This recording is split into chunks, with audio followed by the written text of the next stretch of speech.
Hi, I'm Camille Rivers. Once again, I wasn't invited to my own family's reunion. 10 years. 10 years of silence, cropped out photos and empty chairs where my name used to belong. They said I was too intense, too withdrawn, too much. But this time, I didn't beg for a seat at their table. I bought the entire lakefront estate. So when they rolled up to Maple Shore Lodge with their designer duffels and glossy apologies, and the receptionist asked, "Are you on Miss Rivers' guest list?" They had two options: say my name or leave. Before I take you back, tell me, where are you watching from? What time is it? Drop it in the comments. I read every single one.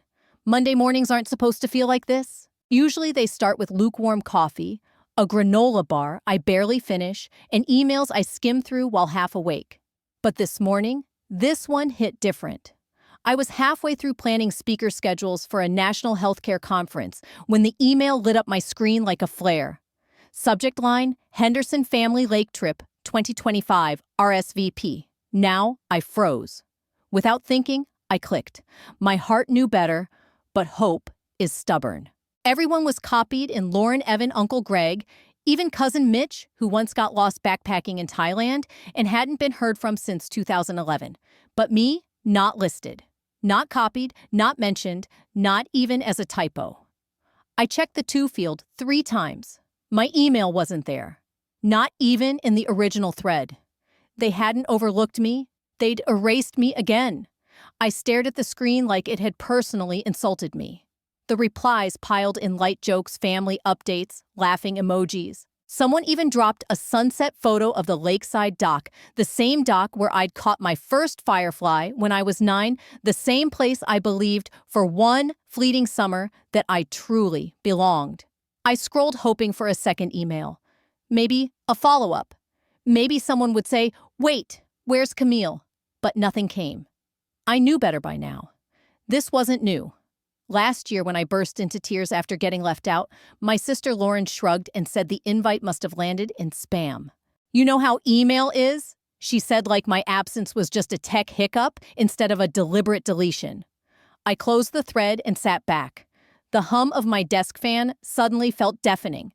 My office, usually my sanctuary, felt unfamiliar and cold. I could have cried. I didn't. Not this time. Instead, I opened a separate tab. A real estate listing I'd bookmarked months ago. Maple Shore Lodge, private, expansive, peaceful. I knew that property. It sat right next to the very rental our family used every summer since I was a toddler. And it was still for sale. By 4 p.m., I was on the phone with a realtor. By the end of the week, the paperwork was in motion, not because I outbid anyone, but because the clause Grandma left me made it mine by law. If they wouldn't save me a seat at the table, I'd own the whole damn dining hall. Too clean, too quiet. The framed degree on my office wall with the shimmering San Diego skyline behind it felt like a joke I was no longer in on. California sunlight streamed in golden and warm, but inside I was ice. I turned toward my bookshelf almost without thinking, and there it was. The turquoise glass conch, tucked behind outdated finance textbooks and a withering pothos I hadn't watered in weeks. A birthday gift from when I turned 10. My mom had found it at a roadside antique market outside Durango. She pressed it into my hands and said, "It looks like treasure for my treasure." That was before she started calling Lauren her rock, before she introduced me as the one who never has time for us. Before I realized that being the middle child didn't mean balance, it just meant you were easiest to forget. "You all right?" I jumped. It was Remington, my colleague and closest friend at the firm. He stood in the doorway holding his mug of oversteeped green tea, his signature brew. I swallowed quickly. "Yeah, just spam mail." He raised an eyebrow. "Let me guess. The Hendersons again?" I didn't respond, just offered a strained smile and turned back to my laptop. But I didn't reopen the symposium file. Instead, my hands hesitated, then closed the laptop entirely. The promotion folder sat on my desk, untouched since morning. Senior Vice President at 38. The youngest finalist in the firm's century-long history. A title I had sacrificed weekends, holidays, and sanity for. I had survived old money politics, being dismissed by men with trophy walls and empty calendars, and still clawed my way into consideration. But to them, my family, none of that counted. To them, I was the one who left Colorado, the one who chose career over closeness, the one who never called enough, cared enough, stayed long enough. My phone vibrated. A message from Savannah, my one cousin who still treated me like a person, not a disappointment. Saw the invite, want to crash it for laughs. I stared at her text. My fingers hovered. Then I typed, or maybe it's time I did something smarter. I opened a tab I hadn't touched in weeks. Real estate listings, specifically the Lakeside estate.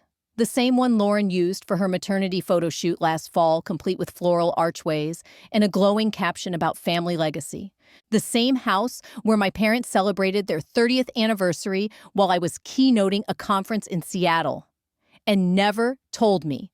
It was up for sale now. Quietly.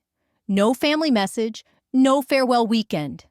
The market had dipped and they were liquidating like it was just another asset. I stared at the listing.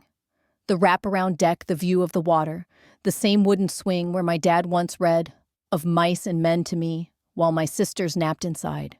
Before he started pretending my calls were dropped. Before silence became the norm. I moved the cursor, hovered over the button. Contact agent. Click. The confirmation email from the realtor hadn't even fully registered when my phone rang. Same ringtone I'd assigned to her years ago. That high-pitched chime I could never quite bring myself to change. Same feeling in my chest, tight, expectant, resigned. I didn't need to check the screen. I already knew. I let it ring twice before answering. "Hi, Mom," I said flatly, already bracing. "Camille, sweetheart," she began, that voice of hers dripping in sugar. That sing-song tone she reserved for moments when she was about to twist the knife softly, sweetly, like she hoped I'd thank her for the wound. I didn't wait for her to land the blow. "Let me guess," I said. "Lauren's twins need the bunk room again. Or did Uncle Greg's new girlfriend suddenly develop a rare allergy to anything that isn't white linen?" Silence. I imagined her blinking at her freshly manicured nails, painted some delicate beige shade, searching for her next line in the familiar script. Finally, she exhaled. "You know how chaotic it gets with little ones, and we're just limited in space this year." I nearly laughed. Not from humor, but from the sheer predictability of it all. I could have written this scene myself. "You understand, don't you, Camille?" she added gently, almost pitifully. "It's just logistics." That phrase? 2 years ago. Same time of year. Same hollow voice. The last time I tried to attend one of these things. She had called the day before the reunion, murmuring apologies like she was confessing sins she didn't actually regret. "You understand, don't you?" She'd asked then, too. Back then, it was the cousins who needed the space. Now, it was the twins. Always a reason. I understood just fine. I understood that my presence had always been optional. Decorative. Acceptable only when it didn't inconvenience anyone else. The only time I was ever truly included was when someone needed a donation or help organizing the catering or to cover a shortfall in the group rental. "I understand perfectly," I said now, my tone cool and clear. "Thanks for the heads up." Before she could respond, I hung up. But I didn't throw my phone. I didn't cry or curse or press my head to the glass window like in some melodramatic movie scene. I just stood up, walked to the kitchen, and poured a glass of water with the kind of calm that only comes when you've seen the betrayal coming for years. Back at my desk, I opened my personal financial spreadsheet. The familiar rows and figures greeted me like loyal soldiers, precise, well-trained mine. I scanned my liquid assets, cross-checked my vesting timeline, reviewed my discretionary funds. Then I whispered under my breath, "Let's play." 10 minutes later, my phone buzzed again. This time, it was Savannah. Screenshot incoming, her text read, "She never sent one without a warning." And sure enough, the image followed. I opened the screenshot. It was from the family group chat, the one I hadn't been in for years. Of course I wasn't. Lauren had written, "Don't worry, Camille's not coming again." Wants to make it about herself as usual. Then came the reactions. A few oh no texts, some laughing emojis, one from Uncle Greg that hit harder than the rest. That girl needs therapy. I stared at it. Not angry, not heartbroken, just numb. But beneath the numbness was something colder, sharper. Not rage, not grief, clarity. They weren't just excluding me. They were rewriting me. They were taking my silence and turning it into selfishness. They were muting my absence and filling the quiet with their version of who I'd become. To them, I whispered, I'm a shadow who abandoned the light. But I knew the truth. I hadn't left warmth behind. I had escaped the cold. My thoughts drifted to the summer I turned 10. We were all at that very same lake house. I'd spent hours sculpting a mermaid in the sand, long seaweed braids, shell earrings, even a necklace made from tiny lake stones. Everyone gathered around smiling. Cameras flashed. Then Lauren stepped forward, rested her hand on the mermaid's head, and smiled. She's so creative, my mom had said, clapping. I didn't correct her. Neither did Lauren. That night, I cried alone in the bunk room while they toasted Lauren's talent downstairs with s'mores and wine. Back in the present, I opened the real estate app again and returned to the lake house listing. No hesitation this time. I scheduled a private appointment with the realtor. No one needed to know. There would be no scene, no announcement, just action. Quiet, focused, irreversible. The next morning, I drove north along the California coastline. The fog lifted slowly as I reached Cypress Bay, the town just beyond the cliffs. The beachfront office sat neatly between a surf shop and a boutique cafe. Blue glass windows reflected the morning sun like calm water. Inside, a woman with soft gray curls and a lavender scarf stood to greet me. You must be Camille, she said, offering her hand with a warm smile. I was told you'd stop by today. I nodded. Thanks for fitting me in. She led me to a cozy corner desk and pulled up the listing on her tablet. The image of the lake house filled the screen wraparound porch pine trees, still water in the background. Funny thing, she said as she tapped through the property details. Your name sounded familiar. Then she paused. Are you related to the current owners? I met her gaze and smiled, calm and certain. Yes, I said. But not for long. The wind shifted outside, sending the scent of ocean salt and pine through the door as she slid the paperwork across the table. When I stepped back outside, the air was crisp, but I didn't flinch. The weather had changed. So had I. And this time, they wouldn't see it coming. The scent of dust and concrete hit me like memory itself, thick, dry, and oddly grounding. Unit 43B. I hadn't opened it in nearly 5 years. The lock gave a reluctant click. I rolled the door upward, its hinges groaning, like they resented being disturbed. Inside were the forgotten layers of my past. The couch from my first studio apartment in Pacific Beach, boxes labeled College Finance Program, crates of books from the years I spent chasing corporate dreams in 2 tight heels and 2 stiff blazers. In the far corner sat the old cedar trunk, my grandmother's. I pulled it forward, brushing off the soft layer of time. The latch was stubborn, but finally gave with a dry snap. The scent hit me instantly, lavender sachets, the kind she used to tuck in dresser drawers. I closed my eyes. For a second, I was 10 again, sitting on her quilted bedspread, as she brushed my hair and told me stories about women who made their own way. The first thing I saw inside the trunk was the journal. Ocean blue with tiny seashells glued to the corners in her unmistakably clumsy pattern. I used to tease her about it. They'll fall off in a week, I'd said once, smirking. She smiled and replied, then you'll have to glue your own truth to it. Underneath it was a sealed envelope, my name written in her slanted looping script for Camille. Open only when you stop looking for permission. I sat cross-legged on the concrete floor and carefully opened it. Inside was a letter, handwritten brief and a legal document. The letter read, one day you'll understand why I left this just for you. Love doesn't always come from the people who raise us. Sometimes it slips in through the cracks. Use this when the silence becomes too heavy. I blinked. Once. Twice. The legal document wasn't sentimental. It was official. A trust. I flipped through the pages with trembling hands. There it was, my name, her signature, witnesses. And then a clause carefully outlined should the current deed holders default on property obligations, taxes, insurance, or maintenance, the named beneficiary reserves the right to execute full title transfer.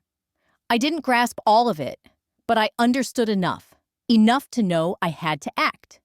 And I knew exactly who could help me interpret the rest.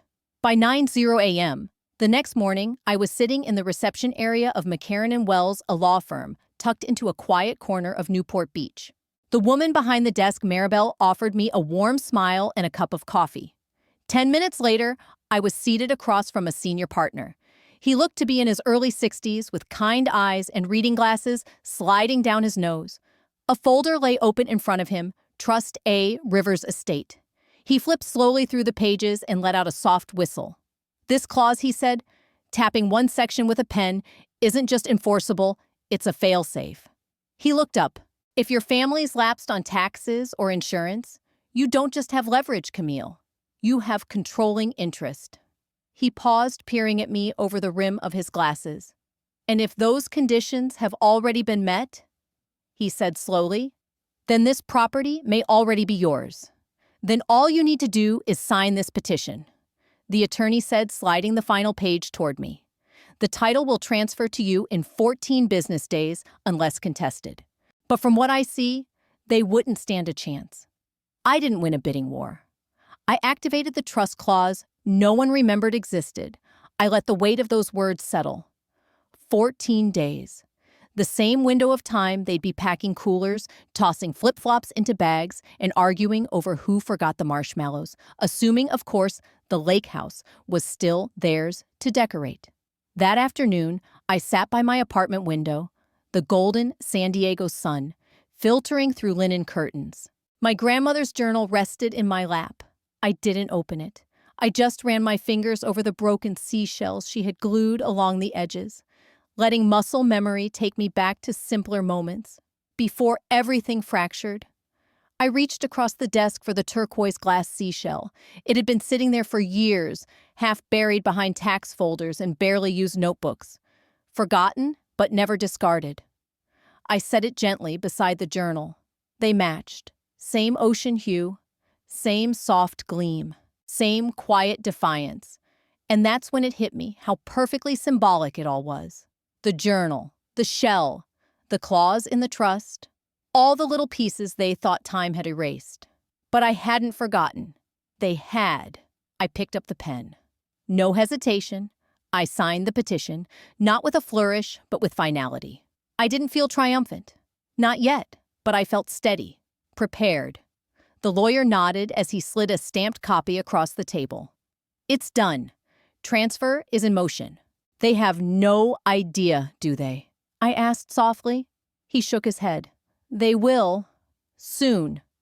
Back at home, I opened my laptop and refreshed the real estate listing for the lake house.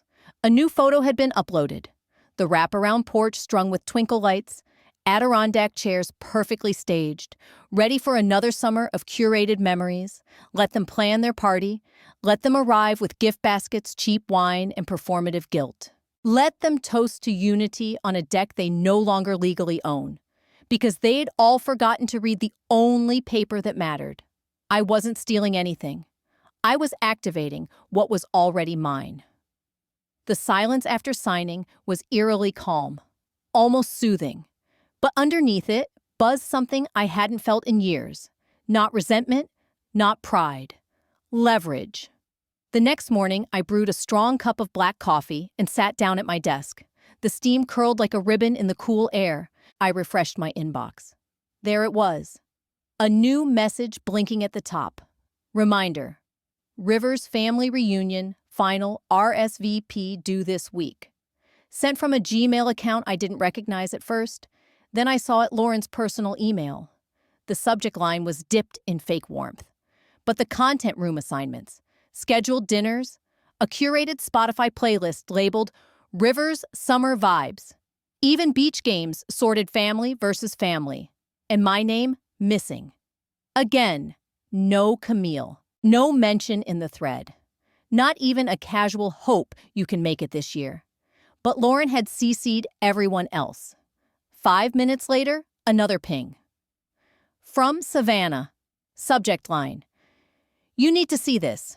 Her message was brief, but it landed like a gut punch. "I know you weren't included again." She made a new group. This one's worse. Attached were screenshots. A group chat titled Core Rivers Only. At the top of the thread, Lauren had written, "Camille's not coming again. Let's just move forward without the drama this time." Below it, someone, probably Evan, had replied with a laughing emoji and a gif of someone throwing up a peace sign. But it was Savannah's next line that made me stop breathing. "Your mom asked if I'd be okay staying in your old room. Said it was just sitting there anyway." I read the line twice. Your old room. The same room with the mural Grandma and I painted when I was 12, seafoam swirls and golden stars on a pale blue sky.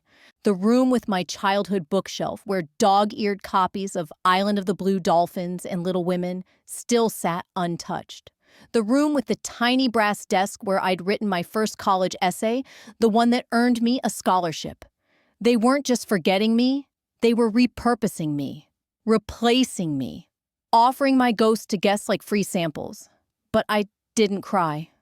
I sat back in my chair, let the tension ease from my shoulders, and opened a new browser tab. Logged into the real estate portal I now had full access to as legal trust beneficiary and pending transfer primary owner. Property settings, scheduling, short-term rentals. I scrolled through the calendar. Most of the house was blocked off for family use, but one room was left untouched.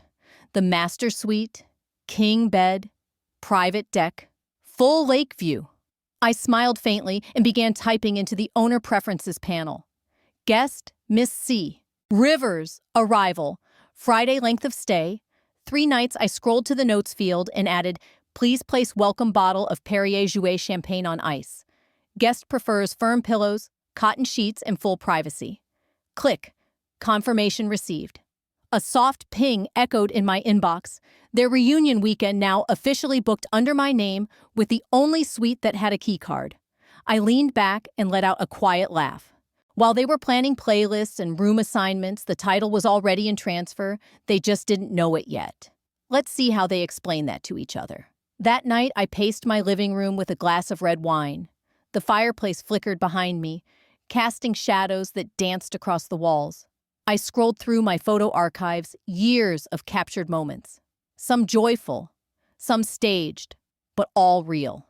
Because I had been there. I had mattered, even when they acted like I didn't. Even when they rebranded my history as a vacancy. And soon, they would come face to face with the truth I hadn't disappeared. I had just stopped asking to be seen. Family reunions where I took all the photos but never appeared in a single one. Graduation dinners I was too busy to attend according to the stories they told. Birthdays where my gifts showed up in the mail neatly wrapped but never acknowledged, never mentioned. I paused on one particular photo in the archive. Lauren blowing out candles on her 30th. I remembered that night, the overpriced cake, the patio lights, the lukewarm champagne. I stood just behind her in the original photo, smiling hands on her shoulders. But in the version she posted online, my head had been cropped out. Entirely. Just like that, I was erased. A set piece removed from the stage once my line was delivered. That's who I'd been to them. A utility, a supporting character. Someone who solved problems quietly, wrote checks discreetly, until I wasn't useful anymore. I thought back to something my father once told me after I dared to confront him for treating me like an afterthought. "You're just too sensitive, Camille. Not everything's about you." But this house, this moment, it was absolutely about me. Not because I needed applause, but because for the first time in decades, I was the one holding the pen. And I was writing myself back into the story. Before heading to bed, I sent one last text to Savannah. "Thanks for the heads up. Don't cancel your plans. Just be ready for some awkward silences." She replied instantly. Laughing emoji. 3 words I live for this. The lake house had always been theirs to borrow. But the deed? That was mine now. There was one room left to reserve, the one with the best view and the legal title in progress. I finalized the booking. Then I closed the tab, shut my laptop, and stepped away. Not just physically, but emotionally. The next morning, I didn't drive toward the water or the office or the noise.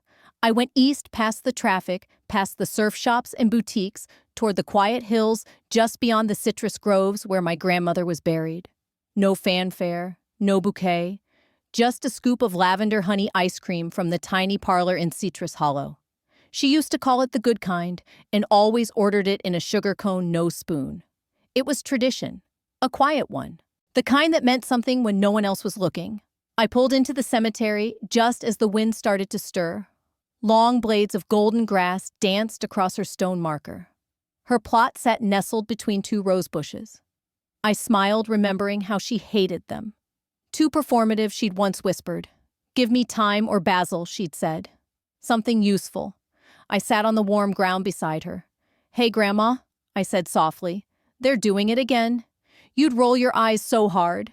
The wind answered, moving gently through the trees. I placed the ice cream cone at the base of her marker and whispered, You told me not to raise my voice, just raise my value. I paused. I did. I really did. The wind shifted. The sun pressed lightly against my back. I didn't cry, but I didn't smile either. If you've ever felt unseen in the very place you once called home, stay with me. There's more ahead. And if Camille's story speaks to you, don't forget to subscribe so you don't miss what happens when the family finally arrives and realizes who truly owns the key. The quiet wrapped around me like she used to, not with words, but presence. The kind of stillness that doesn't come from peace, but from clarity. From knowing exactly who you are, even when everyone else tries to define you to suit their own comfort. I stood, slowly brushed the dry grass from my jeans, and walked back toward the car. I had just slipped into the driver's seat when my phone buzzed. The Rivers family chat. A new screenshot lit up the screen. I called dibs on the master suite. Feels good to be back. Let the reunion begin. Of course. Nelson. As if the room were some prize he'd earned. As if he'd laid the tile himself or financed the remodel. As if he hadn't slept through college on a mattress I bought him, then left me with 2 defaulted loans and a ruined credit score. The comments rolled in like clockwork. Classic Nelson. Ooh, big dog. Claim it before the kids destroy it. I rested the phone against the steering wheel, watching each message appear. Not one of them questioned it. Not one of them asked who had actually booked the house. Not one even thought to wonder. They still didn't see me.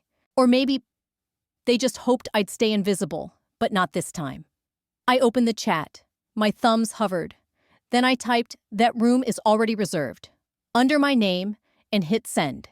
At first, nothing. No laughing emojis, no gifs, no pile-on commentary, just silence. Heavy and sudden, and then exactly as expected, a private message. From Lauren. "What are you trying to do?" I stared at the screen, thumb poised. Then I typed slowly. "Deliberately, I'm not trying. I warned you. You just never took me seriously." Her scene status appeared below, then vanished. I muted the chat, blocked the thread, logged out. Not out of anger, out of peace, out of clarity. Because when you stop asking for permission to belong, you begin to act like you already do, like the space is yours. And in this case, it literally was. I drove back to San Diego in silence. No podcasts, no playlists. Just the rhythm of tires on asphalt and my own reflection glancing back at me from the rearview mirror. I looked different somehow. Still stern, still steady, but softer around the edges, like something in me had finally settled. This wasn't revenge, not yet. This was certainty. Later that evening, I opened my laptop, poured myself a cup of jasmine tea, and created a new document. I titled it simply, Property Manager Note, June 2025. I began to type, calm, professional, unshakable. I wasn't doing this for attention. It wasn't about drama, revenge, or spectacle. I was simply standing in the truth they'd ignored for years, the truth they had edited out of photos, left off invitations whispered around during family dinners. But now, that truth came stamped with a deed, a trust clause, and my name printed in bold. They'd erased my name from every group message and reunion plan for over a decade. But this time, they'd have to say it out loud at the front desk. The sun had just begun to slip beneath the Pacific horizon when I pulled into a quiet overlook about half a mile from the lake house. I'd timed it perfectly, just after sunset, long enough for them to arrive and settle in voices echoing inside what they still believed was theirs. From the parked rental, I watched it all unfold. Lauren's white Audi washed and waxed to perfection. Nelson's hulking SUV windows tinted like he thought it made him mysterious. And finally, my mother's old silver sedan, the paint slightly chipped, still sporting a proud grandma bumper sticker that had been sun-faded for years. They didn't notice me. But then again, they never really had. At 6:45 p.m., they began unloading luggage, laughing, chatting, tossing towels and bags like they owned the air around them. Their voices carried across the breezeway, distorted by wind and salt, familiar but distant. I waited. Let them walk in. Let them step back into the space they once claimed clueless. Then I eased the car forward. By the time I parked and stepped into the reception lobby, the desk was already crowded. Lauren stood at the counter talking fast, her hands flying. Nelson leaned with manufactured ease like he owned the place. And my mother stood behind them, arms crossed, lips tight, that same look of passive resistance she'd worn all my life. The young woman behind the desk looked calmly between them. "So, you're not on Miss Camille Rivers' guest list?" she asked again. Voice polite but firm. Lauren blinked. "Excuse me. I don't care what system you're looking at. This is our family's property. We've been coming here for over 20 years. The receptionist glanced past her. Her eyes met mine. Recognition flickered, and then the faintest smile. "Ah, Miss Rivers. Welcome. I was just explaining," I said, stepping forward. My heels clicked cleanly against the tile. I stood shoulder to shoulder with Lauren, but didn't look at her. "There's no need to escalate. I can clarify." Nelson's arms uncrossed. "What is this? Camille. Some kind of stunt? You think this is funny?" I met his eyes calm, steady. "No, I think it's overdue." I handed the receptionist my ID. The deed finalized 3 weeks ago. The house is legally mine. The silence that followed wasn't a pause waiting for answers. It was the silence of something shifting, something undeniable. It was the kind of silence that cracked the floor beneath you. My mother Iris clutched her handbag like it might anchor her to reality. You bought it," she stammered. "That's impossible." "No, Mom," I said gently, but not softly. "It's legal, it's clean, and it's final. Maybe you should have read the mail or the trust agreement Grandma left me." Lauren turned a color I'd only ever seen on dying roses. "Why would you do this?" she hissed. "You knew we were planning the reunion. This was supposed to be our space. And I was supposed to be your daughter." "Your sister," I replied. "But you left me off every email, every invite, every photo." I didn't raise my voice. I found my own way in. The receptionist looked between us, unsure whether to step back or stay put. She didn't have to speak. Her posture said it all. Nelson let out a sharp laugh. The fake kind, the kind men use to mask a free fall. "So what now? You kick us out, you think you've won something." I turned to him slowly. "No, Nelson. I think I reclaimed something. And that's not the same." Then turning back to the front desk, I said calmly, "Please help escort anyone not on my guest registry off the property. Kindly, of course. Their family." There was a moment of hesitation. But then the receptionist nodded and picked up the phone. Her voice was even professional. "Not urgent. Standard removal," she said. It felt like any other check-in. Lauren muttered behind me, "We'll contest this. You'll be hearing from our lawyer." I didn't even turn around. "You might want to read the clause on defaulted taxes and failed maintenance." "First," I said, "you'd be surprised how much was already in motion before you hit send on your guest list." That's when Iris stepped forward. Her voice didn't break, but it bent. "You really hate us that much?" I turned. For a long moment, I said nothing. I let the weight of it hang there, real and still. "I don't hate you," I said at last. No bite, no bitterness, just truth. I just stopped hoping you'd change. Then I walked toward the elevator, their confusion dissolving behind me like wind and sea foam. As the door slid closed, my breath slowed, not from relief but from readiness. Because what came next wasn't silence. It was war. I had just finished steeping a cup of lemon ginger tea in the soft quiet of the kitchen when it happened. Not a knock on the door, a knock on the beach-facing window. Sharp, fast, intentional. I turned slowly and peeked behind the curtain. A man stood outside with a mic in one hand and a predatory smile on his face. Behind him, a news van idled, headlights glowing like interrogation lamps. Another crew member raised a camera and pointed. Directly at the house. At me. I didn't need to hear the anchor's intro. I already knew how the segment would start and how I planned to end it. The moment I opened the front door, his voice struck like a cold wave. "Miss Rivers, can you confirm whether you coerced your elderly father into signing over the family property? Sources allege he wasn't of sound mind at the time." The reporter's tone was practiced urgent but slick. Behind him, the red eye of the camera blinked steadily, unblinking, recording everything. I didn't respond. Not with words. I simply closed the door, calm, deliberate, and walked away. By the time I reached the living room, my phone had come alive, vibrating so intensely it nearly slid off the table. That familiar gut-deep tension spread through me like a bruise. It was happening again.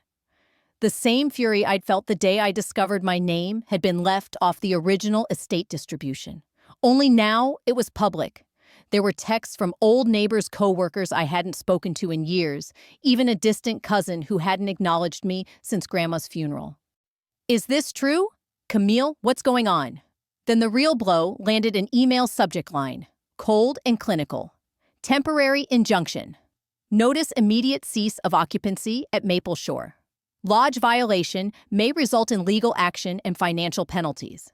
Pending court review. And then the cherry on top, a message from Savannah. A screenshot of Lauren's latest post. A woman who turns on her own family was never raised with love to begin with. I pray for her soul. Below it, a cascade of heartbroken emojis, fire reactions, and strangers typing, "So sorry for what you're going through."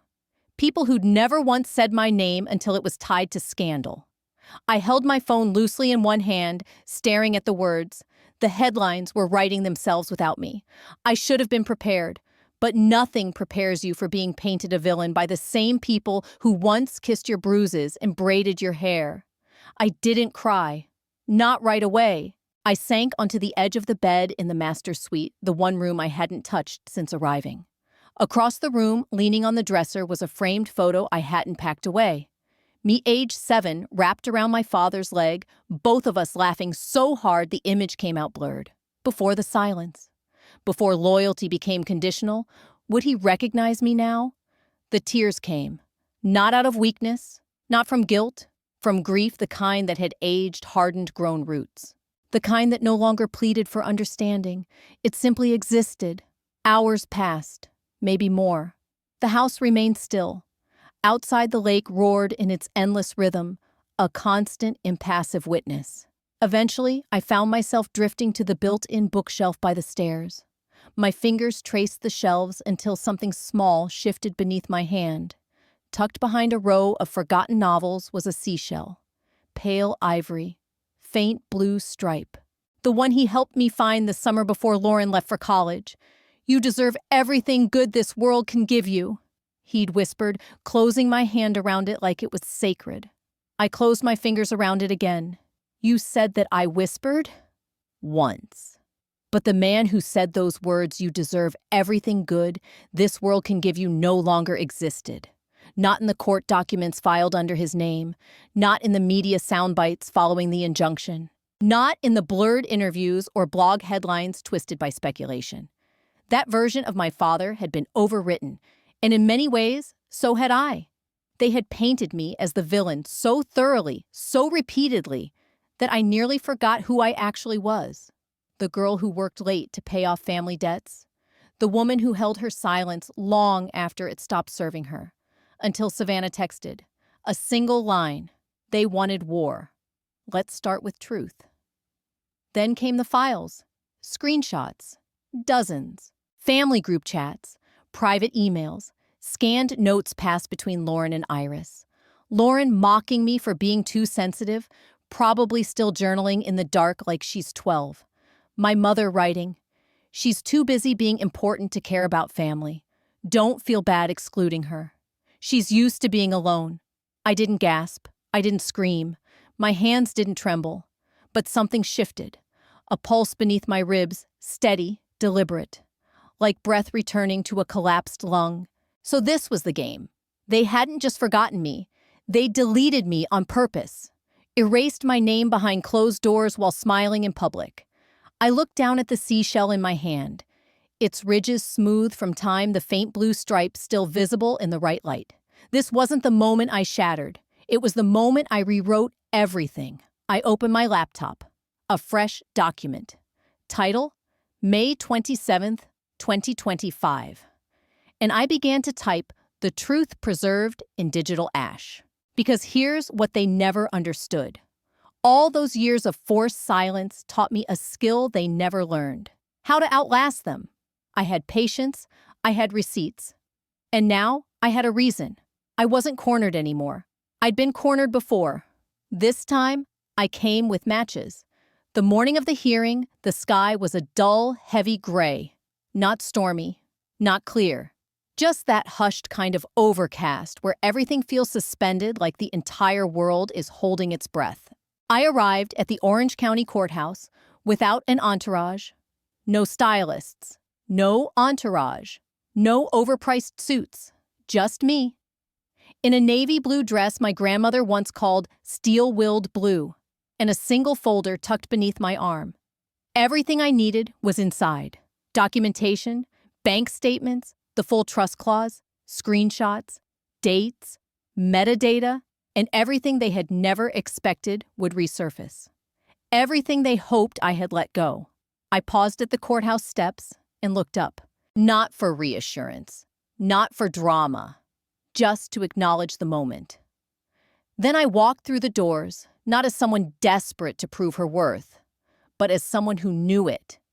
Inside the courtroom, the air carried that sterile chill I remembered from when we settled Grandma Evelyn's estate, cold and polished like grief wrapped in bureaucracy, a space where family performed civility while tucking their blades behind tight smiles.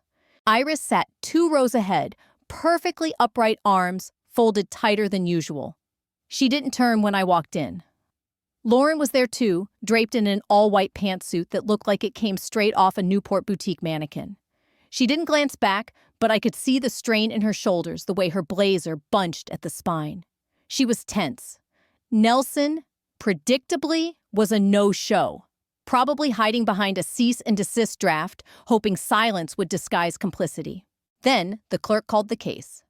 Rivers v. Rivers. Petition for injunction against property. Transfer alleging undue influence and elder exploitation.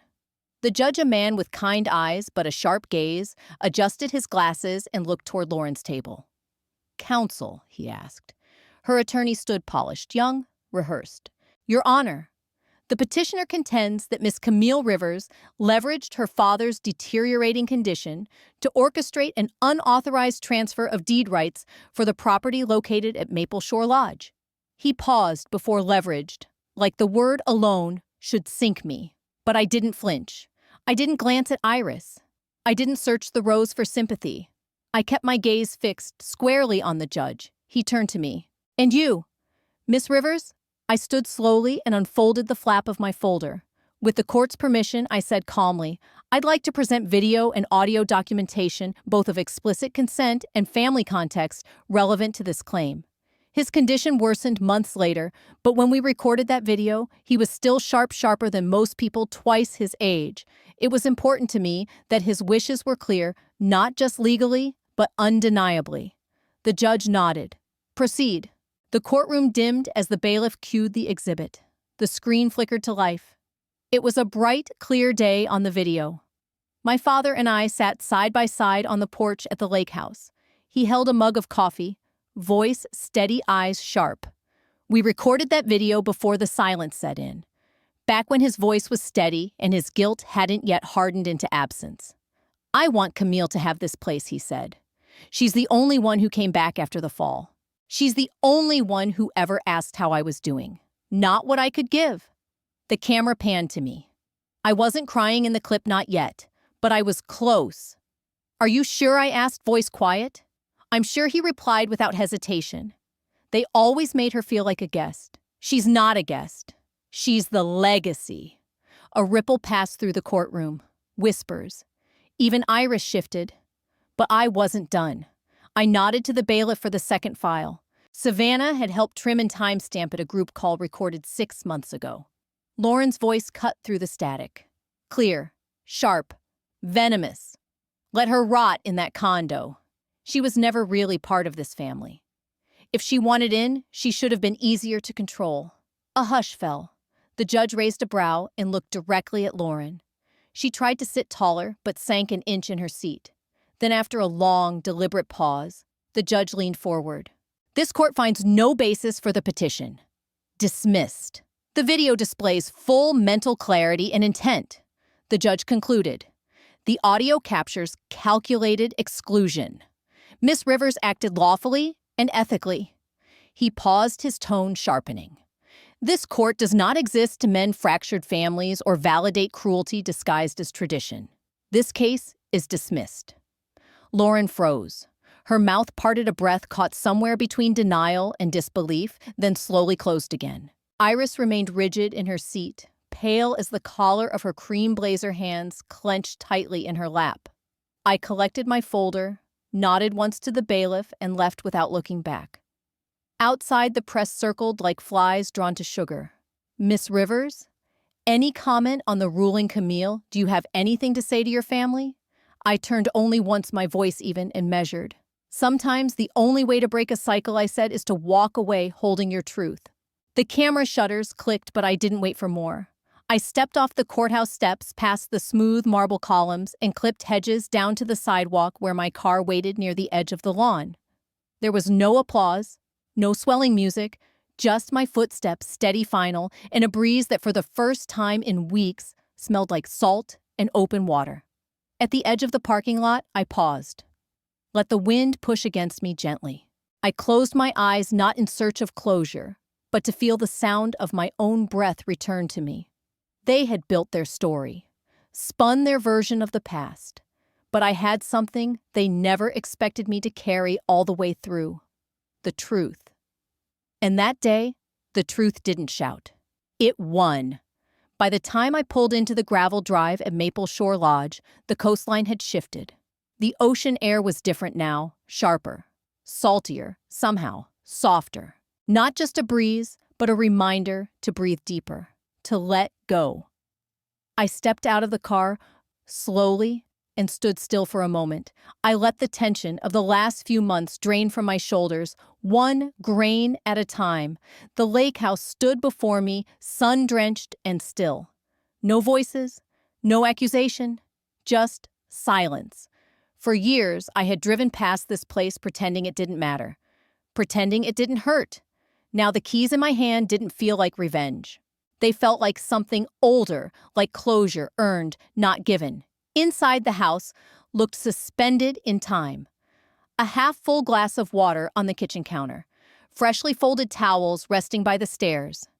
Someone had left quickly. In the hallway, photo frames still hung images of Lauren's children, cousins, at bonfires, birthdays I hadn't been invited to. I hovered my hand over one frame, but I didn't take it down. Instead, I walked slowly past. My shoes tapped against the wooden floor, each step echoing in a house that seemed to be holding its breath. Upstairs, the master bedroom was bright and untouched. The deed said, Camille Rivers. But their fingerprints were still here in the curtains, the nearly empty shampoo bottles, even the half-loaded playlists left on the smart speaker. I let them be. In the office, once my grandmother's, there was a low cabinet drawer I'd avoided until now. The wood was warped slightly, from age, the handle loose from years of quiet use. I sat cross-legged on the floor and slid it open gently, and there it was. The seashell wind chime we'd made when I was 8. It was tangled in old fishing line. Several of the shells cracked, the soft blue string frayed with dust. One of the painted initials, my C, had worn off completely. I didn't rush to fix it.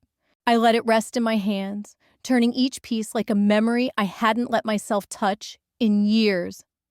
I could hear her laugh again, low, patient, thoughtful, and the way she used to hold each shell up to the light, examining it like treasure. Not every broken thing needs replacing, Camille, I could still hear her say. Some things just need a steadier hand. I carried the wind chime downstairs and spread it carefully across the kitchen table. No glue, no shortcuts, just patience, just quiet. The breeze coming in through the open screen door hummed a steady rhythm as I worked. The waves outside offered a soft, steady metronome, and as my fingers threaded the line, looped it gently around each shell, I wasn't thinking about courtrooms or headlines or the people who chose to forget me. I just wanted the wind chime to ring again. Later that afternoon, Savannah pulled into the drive, a bottle of wine in one hand and a grocery bag in the other. "You didn't think I'd let you settle in here without Pinot and paper towels, did you?" She grinned. We didn't need to say much. We cleaned together in a rhythm that didn't require explanation. Two women, cousins really, but more like sisters now, who had grown up watching the same family unravel from opposite seats. We scrubbed the counter where Lauren used to arrange her artisan cheese boards and issue passive-aggressive commentary like it was an Olympic sport. We folded the throw blankets Iris always kept in a linen closet labeled guests only, and somewhere between the glass cleaner and the sponge drawer, I started to laugh. Really laugh. When we finally collapsed on the porch, wine glasses in hand, the sun had dipped low enough to color the lake in that perfect shade of rose gold. Savannah turned to me, eyes soft. "You didn't just win, Camille," she said. "You undid it. You unhooked yourself." I didn't respond immediately. I was watching a pair of pelicans coast over the water wings, stretched wide, low, and unbothered. An hour passed before a soft knock came at the gate. I tensed instinctively. But it wasn't Lauren. It wasn't Iris. It was Mrs. Donnelly from 2 doors down.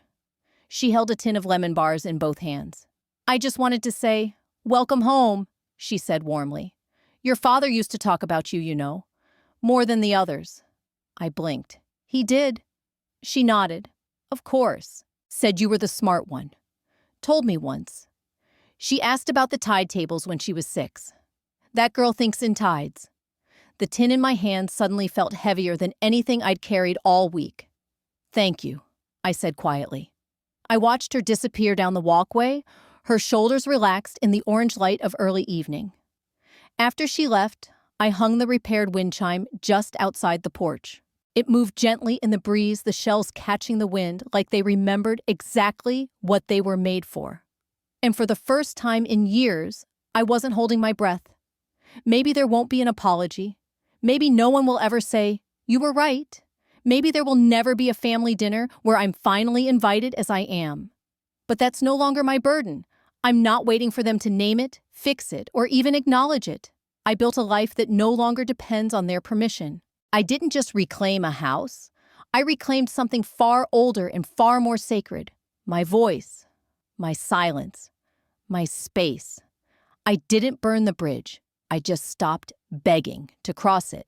As dusk settled in, I walked room to room, turning off lights one by one. When I reached the front door, I closed it gently, this time from the inside, and just before the latch clicked shut, the seashells behind me stirred in the wind and whispered, "If you've made it this far, thank you, truly." This story wasn't about revenge or victory. It was about reclaiming space, not just the physical kind, but the kind inside yourself. The kind people try to shrink with silence, guilt, and dismissal. If you've ever been left out, talked over, or told you were too much or not enough, I want to hear from you. Drop a comment. Tell me your name. Tell me where you're watching from. Or just say, "I see you," because sometimes that's all we need. I read every message. And right now, I'd love to hear yours. Here's what I've learned. Waiting for people to give you permission to exist will leave you breathless and still. You have to choose yourself even when it's lonely, even when they don't clap, even when they call it selfish. Choosing peace over approval isn't easy, but it's freedom. So here's my advice. Don't wait for the apology. Don't wait for them to rewrite the story. Write your own. Speak when you're ready. Be silent when it brings you peace. And when the moment comes, step forward. Hold the keys. Own your place. You are not too late. You are not too much. You are not invisible. You're just becoming. And if my story reminded you of something, buried, a feeling, a wound, a dream, hold on to it. It's worth honoring. Subscribe if you want to stay close. Comment if you want to be heard. And remember, you don't have to burn the bridge. You just have to stop begging to be let back across it.